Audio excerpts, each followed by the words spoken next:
Hello అందరికీ. చూసారండి ఎంత సాఫ్ట్గా ఉందో. నేనే ఆశ్చర్యపోతున్నాను, నిజంగా నేనే చేశానా అని. ఫస్ట్ టైం ట్రై చేశాను, ఎలా వస్తుందని భయపడ్డాను, కానీ పర్లేదు, బాగానే ఉంది. మీలో ఎంతమంది ఇంకా కేక్ ట్రై చేయకుండా ఉన్నారో నాలో కామెంట్ చేయండి. ఇప్పట్లో అందరూ మంచిగా ట్రెండింగ్ని ఫాలో అవుతారు, రకరకాల కేకులు చేస్తుంటే నేను ఇంకా ఈ బిస్కెట్ల దగ్గరే ఉండిపోయాను. సో ఫస్ట్ టైం కదా, మనం పిండిలో వాటితో అయితే మొత్తం పాడైపోద్ది అని చెప్పేసి బిస్కెట్ ప్యాకెట్లు తీసుకున్నాను అనమాట. ఓరియో ఇంకా టైగర్ రెండు నేను చాక్లెట్ ఫ్లేవర్ ఉన్నాయి తీసుకున్నాను. అవి మంచిగా పీసెస్ కింద చేసుకొని మిక్సీలో వేసేసుకున్నాను అనమాట. అన్నీ తెచ్చుకున్నాను, అన్నీ మొత్తం అవి ఫోర్ తీసుకున్నాను నేను. ఇవన్నీ ఏం చేశానంటే మెత్తగా బ్లెండ్ చేసేసుకోవాలి, అసలు చిన్న గరుకుతనం కూడా వండుకుంటాను. పీసులు అన్నీ చేసుకుంటూ త్వరగా అయిపోతాయి అని ఇదంతా కలిపి మెత్తగా పిండిలాగా గ్రైండ్ చేసుకున్నాను అనమాట. నెక్స్ట్ ఇప్పటి నుంచి ఉంది అసలేంది, ఇందులో కొంచెం పాలు కలుపుకుంటా కన్సిస్టెన్సీ వచ్చే వరకు చూసుకోవాలి.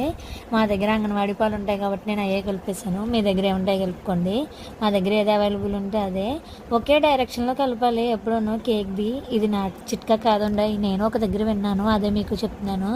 సో ఇంకా కొంచెం పాలు కలుపుకుంటూ మనకి కేక్ ఎలా వస్తుంది అంటే కొంచెం లూజ్గాను అలా కలుపుకోవాలి. నా దగ్గర బేకింగ్ పౌడర్ అలాంటివి ఏమీ లేవు, అందుకే ఒక ఈనో ప్యాకెట్ కొని తెచ్చుకున్నాను అనమాట, 10 రూపీస్ పెట్టి. అందులో కూడా కొంచెం మిల్క్ వేసుకొని ఇలాగా మంచిగా అయిన తర్వాత అది కూడా కలుపుకోవాలి. ఇప్పుడు ఒక గిన్నెకి మంచిగా ఆయిల్ రాసుకోవాలి. నా దగ్గర ఇది గిన్నె ఉంది, బేకింగ్ ట్రైలు అలాంటివి ఏమీ లేవు. సో అందులోనే కొంచెం పిండి కూడా రాసుకొని అది ముందుగా మనం తయారు చేసి పెట్టుకున్నదంతా ఇందులో వేసుకొని ఒక 2 టైమ్స్ ట్యాప్ చేసుకోవాలి మంచిగాను, ఎందుకన్నా బబుల్స్ ఉంటే పోతాయి. ముందుగానే నేను ఈ గిన్నె పెట్టుకున్నాను అన్నమాట, నా దగ్గర స్టాండ్ లేదు. సో అందుకని గ్యాస్ అది పెట్టి పైన పెట్టాను. మనకు ఆత్రం ఎక్కువ కదా, ముందుగానే పెట్టేశాను అనమాట స్పూను, అప్పుడు ఉడకలేదు. దాన్ని గుచ్చి మర్డర్ చేసి చంపేశాను. ఆఖరికి 25 మినిట్స్ ఉడికిపోయింది. నిజంగా ఎంత బాగా వచ్చిందంటే స్పాంజ్ లాగా. పర్లేదు, టేస్ట్ కూడా బాగానే ఉంది. ఎవరైనా ట్రై చేయాలంటే ట్రై